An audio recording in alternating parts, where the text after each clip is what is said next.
Currently, students have the most to say about what career paths they take, but as human capital, their paths increasingly will be directed by society via school-to-work, outcome-based educational programs so that they, quote, demonstrate certain skills, end quote. A leading outcome-based education consultant today, Harvard University professor Howard Gardner, who was involved in the infamous MACOS, or MACOS project, wrote Frames of Mind, the theory of multiple intelligences. In it, he proposed that ultimately the educational plans that are pursued need to be orchestrated across various interest groups of the society so that they can, taken together, help the society to achieve its larger goals. That's called social engineering in simple terms that you can understand. He goes on to say, individual profiles must be considered in the light of goals pursued by the wider society, and sometimes, in fact, individuals with gifts in certain directions must nonetheless be guided along other, less favored paths, simply because the needs of the culture are particularly urgent in that realm at that time, end quote.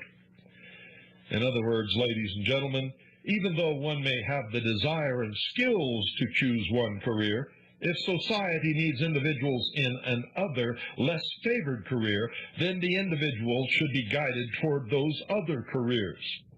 This attitude has caused criticism of school to work, as Margaret Terry Orr of the Institute on Education and the Economy at Columbia University's Teachers College remarked, quote, "Not everyone embraces school to work. There is a deep fear we are going to track children into dead-end careers," end quote. I'm telling you right now, it's exactly what they're going to do. Relevant to the type of careers into which a student may be guided due to the, quote, needs, end quote, of her or his society at a particular time, Robert Holland wrote in the Richmond Times-Dispatch, February the 19th, 1997, and I quote, "Out in Las Vegas, Renee Tucker tells me that her daughter, Darcy, recently was pulled out of a geography class without parental consent to be administered a computerized assessment of career possibilities. Darcy wants to become a veterinarian, but the computer said she ought to become a bartender or waitress, and it spat out a list of courses she ought to take in high school toward that end.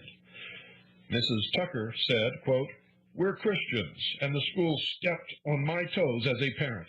It is my job to direct my child's career path, and it would not be in her best interest to be a bartender," end quote. But it might be in Nevada's best interest. You see, given the huge hospitality needs driven by the gambling and the entertainment industry, it just might be in the best interest of government.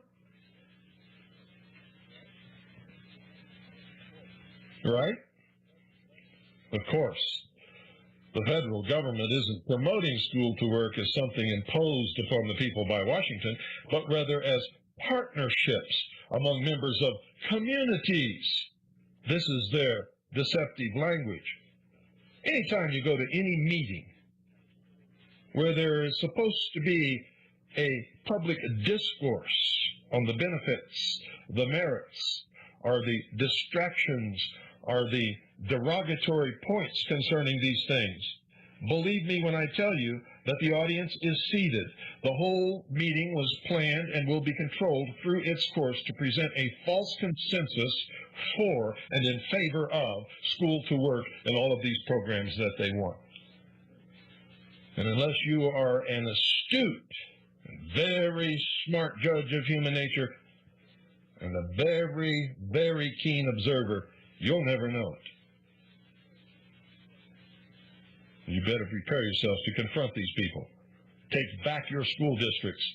Educate your children in what they need to learn to succeed in society, become what they want to become, not what someone else thinks they ought to be.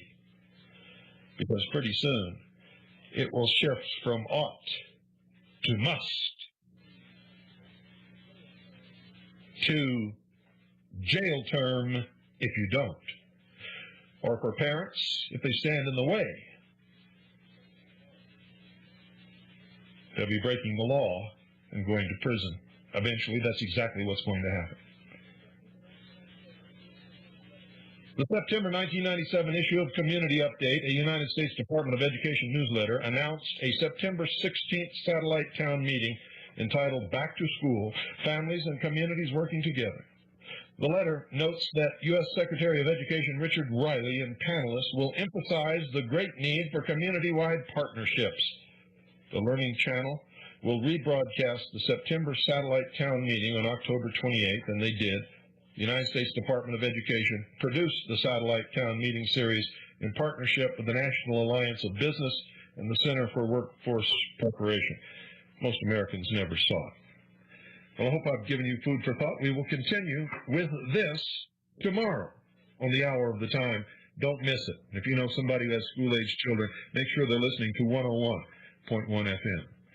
Good night, folks, and God bless each and every single one of you.